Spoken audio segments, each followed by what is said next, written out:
Hello প্রিয় বন্ধুরা, আশা করি সকলে ভালো আছেন। আমি একটি মনোরম প্রকৃতির দৃশ্য ড্রয়িং করতে যাচ্ছি। আমি প্রথম একটি সরল রেখার মাধ্যমে একটি মাঠ বা একটি ঝিলের পাড় এঁকে নিচ্ছি। এর পাশে একটি ঘর এঁকে নিচ্ছি, একটি ত্রিভুজ আকৃতি, একটি চতুর্ভুজ আকৃতি দিয়ে ঘর এঁকে নিচ্ছি। কিছু লাইনের সহযোগিতায় কত সহজে একটি সুন্দর ঘর ড্রয়িং হয়ে গেল আপনারা দেখতে পাচ্ছেন। এবং কিছু আঁকাবাঁকা রেখা দিয়ে দূরের দিগন্ত বা দূরের গ্রাম, দূরের গাছ, ঘরের পিছনে গাছপালা আমি ড্রয়িং করে নিচ্ছি। আর কিছু আঁকাবাঁকা রেখা দিয়ে আমি ম্যাগ এঁকে নিচ্ছি। এরপর এই ঝিলের মাঝে একটি হাঁস ভেসে আছে তা দেখানোর চেষ্টা করেছি কিছু রেখার মাধ্যমে। বাচ্চারা ইচ্ছা করলে সহজে পারবে। আমি রং করার ক্ষেত্রে প্রথম উপর দিক থেকে নিচের দিকে কালার করে আসবো, যাতে আমার রংটা পুরো পেজে মেখে না যায়, মেখে গিয়ে যে নষ্ট না হয়ে যায়। অবশ্যই আমার পুরো ভিডিওটি পাশে থেকে দেখবেন।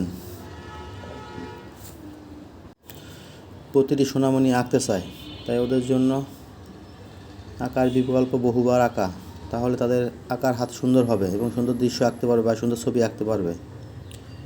আমি নিচের ম্যাগটা একটু ইউলো কালার বা হলুদ কালার দিয়ে নিচ্ছি। আমি আকাশের কালার দুইটি কালারে করেছি, দুটি ভাগে।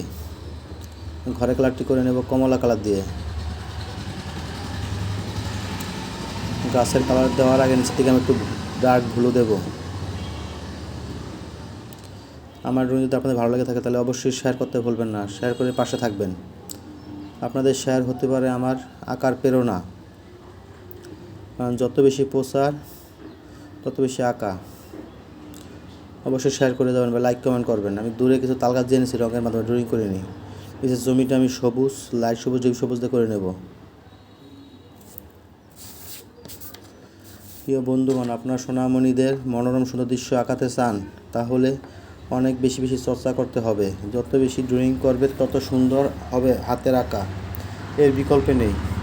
যে কোনো ছবি আঁকার মাধ্যম হতে পারে, সুন্দর হবে। তাই সপ্তাহে 3-4 দিন ছোটোদের ড্রয়িং করতে বসতে হবে।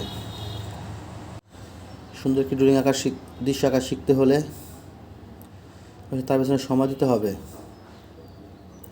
আমি এখানে জলাশয় বা পানি সেখানে আমি আকাশ কালার দিয়ে নিচ্ছি। আমার ড্রয়িংটি প্রায় শেষ পর্যায়ে এসে আপনারা দেখতে পাচ্ছেন। তাই আমার দৃশ্য ভালো লেগে থাকলে আপনাদের, তাহলে অবশ্যই লাইক কমেন্ট করবেন, যদি পারেন শেয়ারও করবেন। এটা করার জন্য আপনাদের অনেক সময় নষ্ট হয় না। শেয়ার করে একজনের দেখার সুযোগ করে দিন।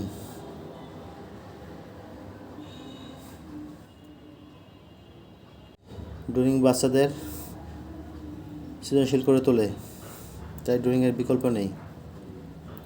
পাশে থাকার জন্য অসংখ্য ধন্যবাদ।